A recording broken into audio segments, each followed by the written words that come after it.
friends, welcome back to the channel. It's Tori. Today we're going to talk about something that I've been kind of mulling on for a while because I've been slowly watching this trend around Booktube, and I've been watching a lot of different channels who seem to be experiencing a similar trend, and my channel certainly is experiencing this trend.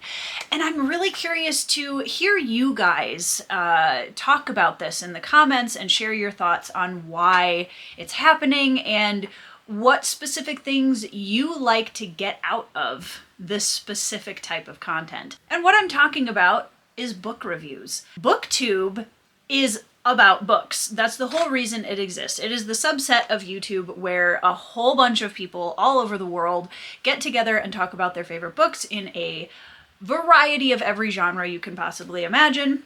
Some of those genres are obviously more popular or more watched than others, and that's a whole separate conversation. When I first came onto Booktube about 5 years ago, and prior to that, book reviews seemed to be a lot more prevalent within the Booktube sphere. They were a big part of the content that Booktube created, put out, and engaged with. And as the years have gone on, and for those of you that have been around Booktube longer than me, I'd be interested to know if I'm just completely out to lunch and that it's always been this way. Especially in the last couple of years, I have noticed that book reviews on their own tend to get not a whole lot of views. They don't tend to be engaged with by the community on YouTube nearly as much as I remember them being before, or as a lot of other types of content. And I think part of that, obviously, is that during different phases of our lives as a society, we are looking for different things, right? We might be looking, I know vlogs were very, very popular and still are to a lot of people. During the 2020 era, there was a lot of loneliness, right? And so I think those vlogs and getting a little bit of an insight into other people's lives and seeing what they were doing on a daily basis and having meaningful conversations about different topics in life was a big part of that time period. And Booktube definitely was no different. We had a lot of boom in the Booktube community around 2020. I started my channel a couple of months before COVID really got going. So I didn't start my channel because of COVID, but I definitely turned to that channel content as a way to kind of cope with the lack of social interaction that I was experiencing outside of the internet. But when it comes to book reviews specifically, I've noticed that a lot of the reviews videos that seem to get the most attention either have been around forever. So when somebody for the last 5, 6, 9, 10 years searches a specific book, that's one of the first one that pops up because it's been there the longest and people engage with it. You also have really big name booktubers who tend to get, more views on their videos than a lot of smaller channels. But even they, I have noticed a lot of the bigger channels are having smaller numbers on book reviews in general. One of the other things I've noticed is that sometimes book reviews they're done as a group of reviews, or they're kind of sprinkled within another type of content where there might be a theme going on. And we've found a lot of different ways to package book reviews here on YouTube. And I think that's awesome because there's always a little bit of variety that's needed, and I think that that's important. I do find it a little interesting though, and I have my own thoughts on why book reviews may be less popular in terms of Booktube content than a lot of other things, but I'd really like to know you guys' take on that down in the comments, so stick with me and feel free to share your thoughts. I've heard of a lot of opinions from a lot of different people as to why they do watch book reviews or why they don't. So let's talk about the reasons people do watch book reviews first of all, and I'm, again, curious to see what camps we all fall into. A lot of people love searching up book reviews after they've read a book and they want to hear what everybody else thought of it. They want to engage in a discussion with some of their favorite creators or find new creators by kind of seeking out people that have maybe a similar opinion to certain series or books that they do, or they're looking for somebody with a different opinion so that they can learn something new or see something from a different perspective.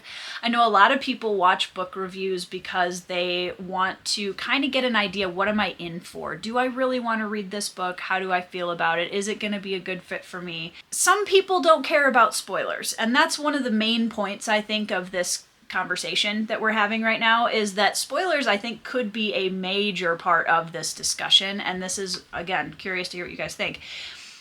Some people don't care about spoilers.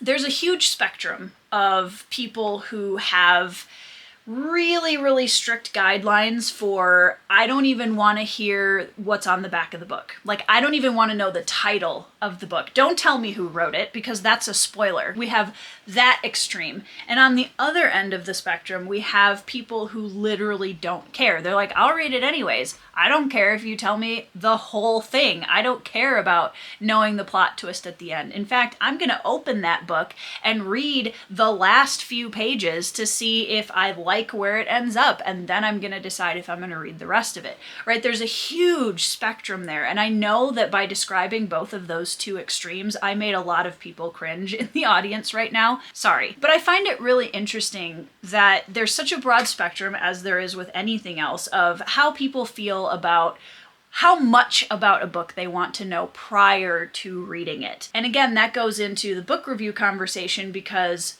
some people watch book reviews prior to reading books. Some people don't want to watch the book reviews until after they've read a book, because they don't want to be spoiled for anything. And so I think you've seen the content creators meet that need of that spectrum within the community in a lot of different ways. Quite a few content creators go to completely non-spoiler reviews, where they're not going to tell you anything that isn't basically in the synopsis of the book, and their general vibes or opinions on the story or the characters or what have you.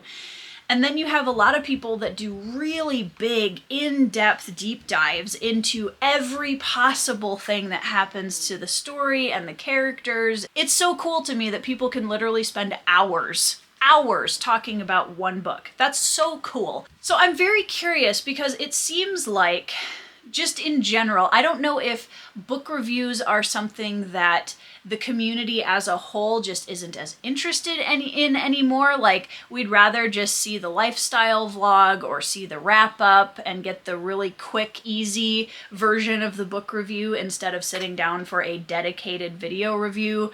I know there are some people who are very worried about any kind of spoilers, where they won't even click on a video, whether it's spoiler or not, before having read the book, and all of those are completely valid choices to make, and it really depends on each person. For my channel specifically, some of the reviews that get the most attention is when I make them a little bit more generic with the title or the thumbnail, and that's just kind of basic algorithm things. Like my video on Ascendant by Michael R. Miller had a pretty good reception, and that one was about Dragon Rider fantasy. Now, I know that that's a book that, Dragon Rider fantasy is a pretty popular subset of fantasy as a genre, so it doesn't really surprise me that that video has garnered more attention than some of the other book reviews I've done.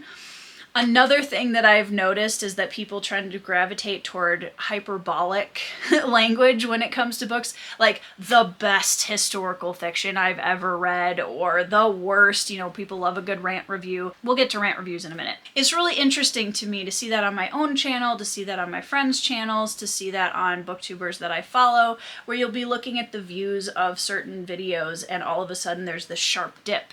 And almost every time it's because it's a book review. I find that really interesting, and I'm genuinely curious to know if Booktube as a community is just moving away from video form reviews, or if we just like having it kind of packaged along with something else or in smaller bite-sized quick flyover terms. We don't necessarily always want the deep dive. We just want to know, basically, do I want to read this book or not? And that's a pretty easy question to answer with a smaller amount of information. Let's talk about rant reviews, because that's the other end of the book review spectrum, right? Rant reviews have always had a strong foothold in the content creation community, and it's not just books, it's everywhere. Many people are drawn to strong emotions of any kind. We love a gush review, but seems like we love the negative reviews even more, because it never fails where someone's book reviews, generally speaking, may have a dip in views compared to a lot of their other content.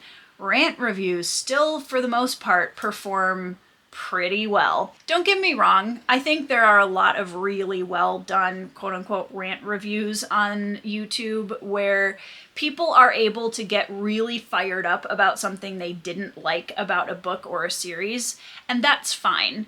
A lot of those videos still manage to keep a kind of more inward focus where they're not saying that everybody who does like this book is an idiot and this book is an absolute, like, if you like this book, don't talk to me. That's not something that I enjoy watching, because as soon as it moves away from the content of the book itself and onto the readership, you know, whatever. I think there's definitely boundaries that are crossed in rant reviews all too often. I've done a couple of rant reviews. I'm very honest with my audience about what I do and do not like about books, and I will get even a little heated sometimes about some of them. Rant reviews still get a ton of attention on YouTube, and I understand why on a basic human sense.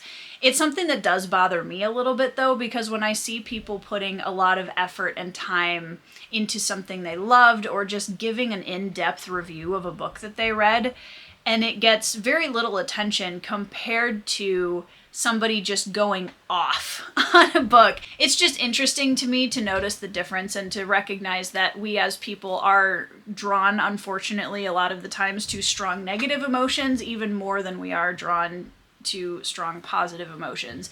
And that's something that I have intentionally tried to avoid on my channel, and I don't watch a lot of rant reviews unless it's done by a friend of mine, because I already know that they're probably gonna, you know, give an interesting reason at least. But anyway, I realize that this is just kind of a rambly conversational video, but I'm genuinely curious to know for you guys in the audience, why do you or do you not watch book reviews? What type of reviews do you guys typically gravitate towards? Do you like having the quick flyby of the wrap-ups, or do you prefer a longer deep dive video into books? What turns you on to a book review as opposed to turns you off of a book review? Do you avoid them at all costs for spoilers, or do you not care about the spoilers? And I think this is an area where I wanted to just start the conversation with this video, because my audience, you guys, are going to be really a big part of this conversation, because I'm only one person and I know what my personal preferences are. I do tend to watch book reviews after I read a book, but I do also watch reviews, especially from booktubers that I follow or friends of mine, to see if a book is going to be for me. And as long as like major deaths or plot twists or whatever are not mentioned in that review specifically, or there's a warning to avoid that, I'm not bothered by basic spoilers. I'm really not that bothered. But I know for a lot of people that is a huge turnoff of book reviews as to why they won't even watch them in the first place. It seems like book reviews as a whole on Booktube are just not getting as much attention anymore as they used to, and I'm genuinely curious about why that is. And I'd love to hear down in the comments why you think that is, and all of your experience with book reviews and your opinions on it. So anyways, I hope you guys are having a fabulous week and reading some 5-star reads. Thank you for watching. Thank you for all of the support from my channel. Once again, you can go down in my description box and find a bunch of links to connect with me on different social media platforms. Thank you to everyone who supports content creators and who shows up in the book community and takes part in the discussions, whether that's commenting under the videos or on the live streams, or even if you're just a lurker and you enjoy watching other people talk about books. You guys are awesome, and you're a huge part of why Booktube is as awesome as it is. So, have a great week. I hope you're reading some 5-star reads, and I'll see you in the next video.